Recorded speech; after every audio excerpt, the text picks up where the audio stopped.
Hello, everyone, Randy here, and how did super glue save me $250? Well, stay tuned and I will tell you how. But first I want a quick story of what happened here and why I needed the super glue. So behind me here, we have our air setup here. The first device in the line here is a filter slash separator for water. So this handles filtering and water. This does have an auto drain on it down here, which doesn't work so well anymore. It didn't actually work so well in the first place, so minor details. And then next in line here, we have a pressure regulator. And then below that, this is an oiler here. We do have two outputs, both the large 1/2 inch and then the 3/8 outputs here as well. So, quick story.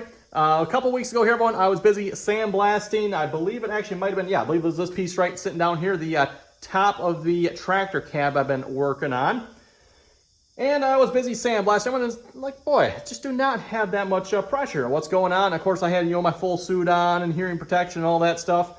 Couldn't really hear that well. Went over to this and I could hear air leaking out of the pressure regulator here at once. So it's like, oh wow, something in the pressure regulator here has gone. Air is just pissing out of it, losing all our pressure. So what I did is I took this out of the loop. I simply put the fitting from here over onto the separator here. Because again, when doing any sort of sandblasting, everyone, you really need dry air. So this was still working out. I'm like, well, fine, we'll just run 160 PSI from the compressor straight into the sandblaster. What's the worst that can happen, right? A little extra pressure. Shouldn't be too bad, right? Our air compressor, by the way, I believe its cutoff is about 160 PSI, give or take a little bit, which actually is really nice, everyone, to actually have a little extra pressure like that, 160 PSI, versus maybe your normal lower 120, 125 PSI. That does, however, mean all these components need to be rated for that. This particular one here, I believe, is a little over, I think it's 200 some PSI. Same thing with the pressure regulator here. It's also rated for like 200 plus PSI. So all these devices, everyone, should be no problem for that pressure. However, this is Ingersoll Rand, by the way. So this is not like a cheap regulator here, by the way. It gave out something inside. Okay, fine. Next, everyone, maybe 5 minutes later, I'm busy sandblasting. All of a sudden, I notice I don't have any pressure again. I'm like, what the heck? What is going on here? The bottom of our dryer here, well, I call it a dryer. It's a filter. Bottom of the filter here blew off. Like, what in the world? Come on now. Really, everyone? Everything's breaking here at once. So, yeah, anyway, I tried sandblasting without any of this. Needless to say, it doesn't work. Too much moisture gets through, plugs up the sandblaster, you're all done. So this is absolutely needed. Okay, everyone, so this is where the super glue comes into play here. And by the way, my preferred brand of super glue as of late has been the Loctite super glue. Really like this stuff. Seems like really good stuff. So if you're looking for good super glue, everyone, get the Loctite. I definitely highly recommend it. I'd stay away from that dollar store crazy glue. That's cheap stuff, everyone. Stay away from that. I don't recommend that. So anyway, for starters, for the filter here, everyone, inside of here, there's actually two pieces. You got the bottom piece here that threads on to a piece that's inside of here, and it basically sandwiches itself between the bottom of the filter housing here and this piece. So what I did, everyone, and I basically took the bottom piece that was inside here, I basically pushed it back down on the bottom, super glued it to the bottom, everyone, and then I was able to slightly thread this piece on. There's still just a little bit of thread left. It basically broke the threads off. The piece that's inside here has threads that hang down that this screws onto. I was basically able to screw this on just a little bit with super glue. Yeah, see, I gotta be somewhat quick on it, so quick, put the super glue on, quick, thread it quick on there, because again, you wanna get it on before the super glue sets. And I was able to tighten that back down, and this piece, everyone, has been great. So this piece on the bottom is somewhat super glued on. And the reason this works, everyone, the super glue is not holding the pressure here, so keep that in mind. The pressure is, the bottom piece is being pushed down up against this housing here. So again, there's no leaks here either, by the way. I'm kind of surprised by that.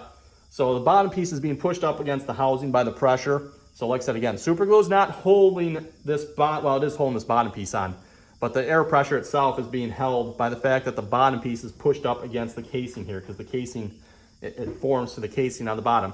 Unfortunately, with the super glue, the auto drain feature doesn't really work anymore, which doesn't really actually bother me, everyone, because it never really worked to begin with. Once the auto drain in this gets a little bit dirty, which you can probably see by the sight glass here, it's a little bit dirty. The auto drain doesn't work anyway, and you end up having to turn this off, and it drains that way. So still works great here, everyone. I did actually get a little super glue in this, but I was able to break it free and turn it, and I don't really want to turn it right at this point here, so we'll leave that closed. Otherwise, it'll blow air out there. So yes, this actually is working really well, but I did not actually think it would work that well. I figured I would have to get a new one. This piece is expensive, everyone. Capable of handling 200 plus PSI. This really, really keeps the air dry. Unless you're like doing an all-day project, everyone, this will handle it. And it handles it really well. Like again, for painting and sandblasting, everyone, you need dry air, and this will do the job. And next, everyone, for the pressure regulator here. The pressure regulator has a diaphragm inside that is sandwiched between two plastic nuts. And basically what happened is that it pulled out of one side. So what I tried doing, everyone, is I tried sticking it back in there, tighten the nuts back down, put it back together. That did not work, everyone. Well, it worked for like maybe 5 minutes, and then it blew back out again.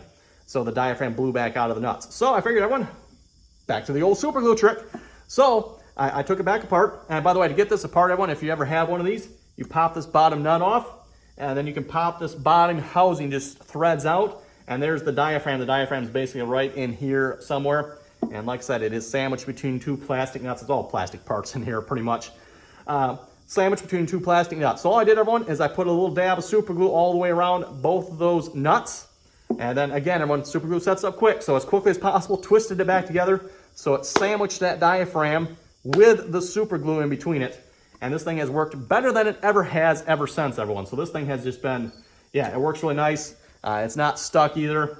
Yeah, works really good. So everyone, again, this is not a cheap, reasonably not cheap piece either. Definitely Ingersoll Rand, one of the, as far as I know, better brands. It's definitely not, the cheap Chinese junk you say you get from Harbor Freight here. So yes, everyone, that is how super glue saved both this piece and this piece. They've been in operation for, I don't know, maybe a month or so, everyone. Been working great. I'm actually kind of surprised by that. This piece doesn't surprise me, the fact that it's sandwiched between two nuts, so you actually got two nuts that are like helping hold it as well. So kind of makes sense that works. Until the diaphragm maybe rips, everyone. The diaphragm in here was not really ripped. It just so much as maybe stretched from being blown out of the nuts there. So that's what happened again. This is supposed to be rated for that PSI, 160 PSI, even though it goes to only 140. It is supposed to be rated for 200 plus PSI on the input. I think it's only 140 on the output, though, that it is rated for. So anyway, everyone, story concludes. That is how this little bottle of super glue saved me almost $250 between both of these pieces. Again, this piece here, everyone, is expensive because of what it can do, and it works really, really well. So everyone, thanks for watching. Don't forget to like, share, and subscribe for more, and until next time.